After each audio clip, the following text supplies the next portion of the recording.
Sun Risers Hyderabad తో జరిగిన match లో ఢిల్లీ క్యాపిటల్స్ బౌలర్లు 242 పరుగులు సమర్పించుకోవడంపై సర్వత్రా విమర్శలు వ్యక్తమవుతున్న తరుణంలో ఆ జట్టు సీనియర్ స్పిన్నర్ అక్షర్ పటేల్ తన సహచర బౌలర్లకు బాసటగా నిలిచాడు.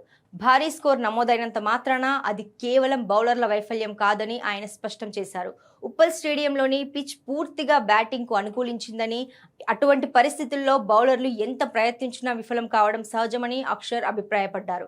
ముఖ్యంగా అభిషేక్ శర్మ అసాధారణ ఫామ్లో ఉన్నాడని, అతను బ్యాట్ ఊపిన ప్రతి బంతి బౌండరీకి వెళ్తుంటే బౌలర్లు చేయగలిగేది ఏమీ ఉండదని ఆయన వెనుకేసుకొచ్చారు. బౌలింగ్లో లోపాలు వెతకడం కంటే ప్రత్యర్థి బ్యాటర్ల ప్రతిభను మెచ్చుకోవాలని ఆయన సూచించారు.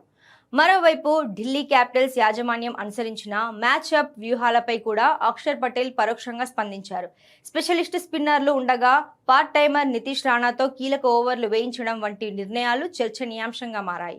అయితే మైదానంలో పరిస్థితులు మరియు ప్రత్యర్థి బ్యాటర్ల బలహీనతలను బట్టి కెప్టెన్ నిర్ణయాలు తీసుకుంటారని, అవి కొన్నిసార్లు ఫలితాన్ని ఇవ్వకపోవచ్చని అక్షర్ పేర్కొన్నారు. జట్టుగా తాము తమ వ్యూహాలను అమలు చేశామని, కానీ ఆ రోజు హైదరాబాద్ బ్యాటర్లదే పైచేయి అయిందని ఆయన వివరించారు. బౌలర్ల మనోధైర్యాన్ని దెబ్బతీసే బదులు రాబోయే మ్యాచ్లలో పుంజుకోవడానికి ఈ అనుభవం ఉపయోగపడుతుందని అక్షర్ ఆశాభావం వ్యక్తం చేశారు. కేవలం స్కోర్ బోర్డును చూసి బౌలర్లను నిందించడం సరికాదన్నది ఆయన ప్రధాన వాదన.